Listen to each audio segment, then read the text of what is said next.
payment sa PhilHealth, pero nagagamit nila yun when they hospitalize. Ayan po. Dignity and equal treatment. Wala namang discrimination heard among. Pero meron kami experience with Cebu Pacific before. Pero ngayon natauhan na rin sa Cebu Pacific. Na hindi nila pinapasakay yung mga death kapag wala kasama hearing. Ngayon po alam na rin yung sinatakotsera ng mga death. Kaya naiintindihan na rin na Cebu Pacific.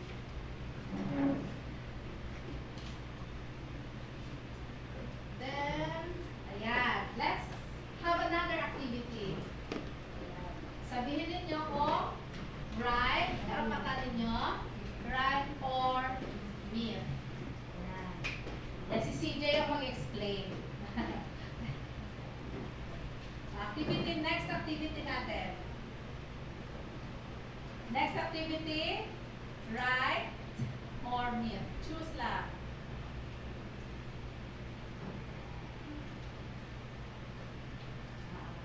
Yan, okay. Number 1. Basa. Sino ang babasa?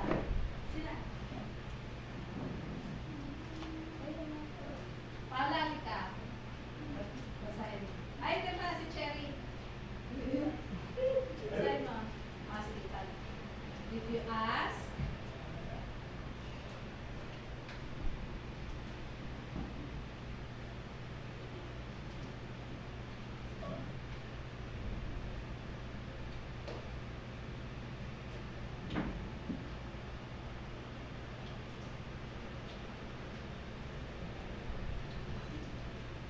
answer.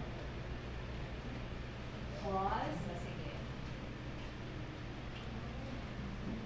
Right nyo yun. Ayan. Bakit? Explanation. Ayan. Sige. Kapag naghihingi kayo na accommodation, hindi yan special treatment. Nakapatan nyo yun.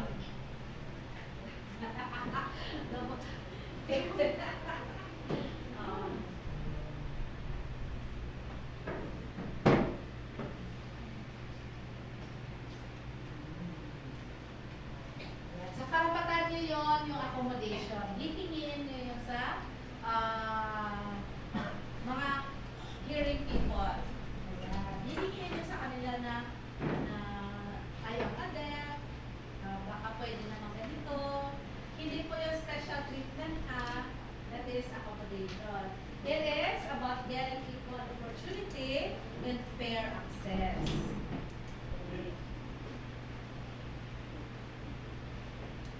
Okay. So, you have the right to request adjustment that remove barriers. As long as they are practical and do not place an excessive burden to the organization.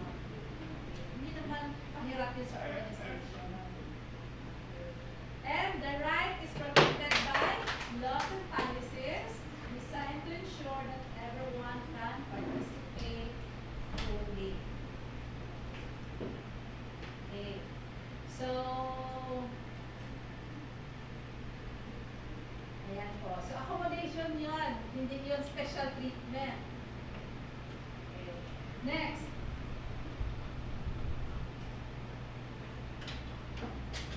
Yeah, next. Basahin mo.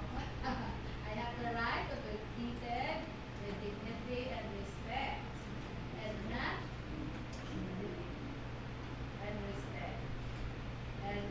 discriminate against regardless of my health condition, disability, learning difference, and personal background.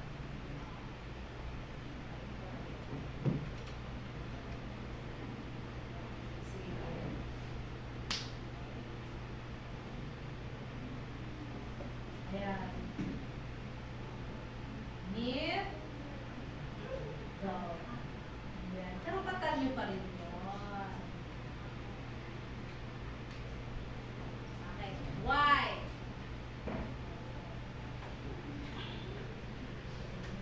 Yan na sinasabi ko. the Republic Act RA 7277 is your Magna Carta for disabled person. Yan yung batas na protecting all persons with disability. Binabasa namin yung mga hearing people kasi nga kailangan namin yung maintindihan ano ba ang mga karapatan ninyo at ano ba ang mga accommodation ang pwede namin ibigay sa inyo. Okay? Next.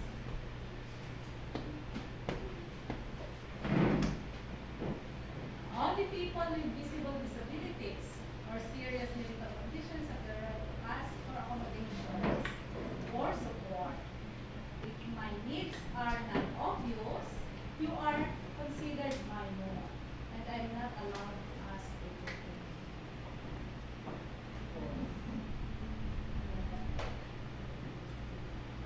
Answer.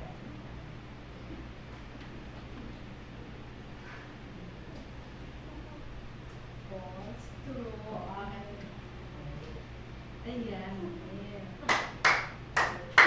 Whatever disability, hidden man, or nakita, consider.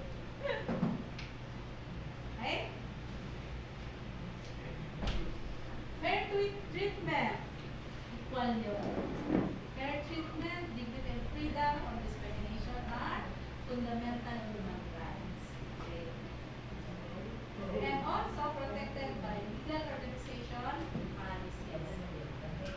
No one should be treated unfairly, excluded, or looked down upon because of differences or needs you may have. Hindi pwede. Okay? Equal tayo. Pero, wag magiging abusive ha, porque maraming protected kayo ng law, i-abuse nyo yung mga hearing. No. Huwag nyo i-abuse ang inyong mga karapatan. Huwag nyo naman kawawain yung mga hearing. Kaya nyo gawan-gawa ng kwento yung mga hearing, ay ganito kasi ginanito ako. No. Hindi pwede. Sila yung mga partner ninyo for your success in life. Yan yung sinasabi natin, no man is an island. Ayan. Kailangan natin yung isang yung kapwa-tao natin para maging successful. Okay? Next.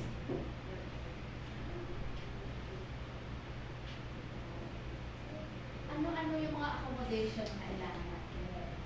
Okay? Accommodations, changes, or adjustment made to ensure that you can fully participate, access to services, or perform tasks.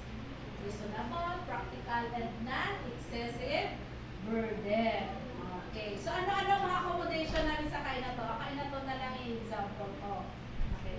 Sa kain na to, para magkaintindihan si server natin na deaf, at saka yung customers, mayroong nilalagay na sign language, alphabet sa wall, in the side ng restaurant. So, kita nila doon.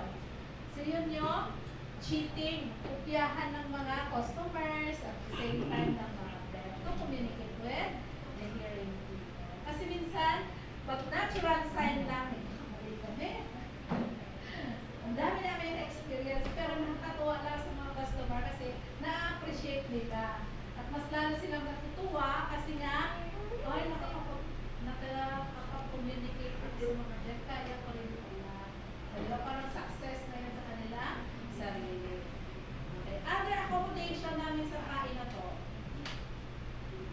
yung mga lights na accessible. Kasi in case of emergency, hindi naman nila malilinig yung sounds. Ayan. So, pindot lang ng light. Yung mga special light na yan. Hindi lang, yung ordinary lights, okay lang yan. Pero may mga special lights na may nakahanda doon na in case of emergency, ito yung alam nyo ba na yung nagdi-deposit ng pera na sa bangko is a deaf person? Ang kanilang cashier ay deaf. Ang kanilang tagabigay ng sweldo ay deaf. Yan po. Sige pa. Next. Yan. Steps to request accommodation. So, So, identify mo, alamin mo clearly kung ano ba talaga ang need. Okay? Then, gather supportive information. Makita mo, yung PWD pa ako, assessment ako na nagpapatunay na ako ay isang may kapansanan. Okay. Then, alamin mo, ano ang accommodation hinihingi mo? Okay. Pwede po ba, ang tayo ko ay ganito lang kasi mahirapan pa ako umuwi kasi malayo pa yung bahay namin. So, explain it clearly to your HR or to your bossing. Then, prepare your request clearly and specifically. Put it in written. Ibigay kay bossing, represent mo yun. Okay? Para ma-intindihan niya. Okay? Then, of course, proper channel from kung ano ba yung rotation na sa opisina nyo. Kaya sa amin sa DepEd, dadaan muna sa school head, department head, papunta sa assistant principal, to the principal, and to the superintendent. Okay po. Yan. Common concern. Tatakot ako, baka mamaya hindi patas yung pagbibigay nila sa akin ng judgment. Okay. Takot lahat din ang mga DEP. Kaya, hihilain talaga interpreter. No, learn sa sarili ninyo. Be independent. Ayan. Kasi hindi sa lahat ng oras nandiyan ang interpreter, nandiyan si teacher. Okay? Lakas ng loob at good behavior. Kailangan.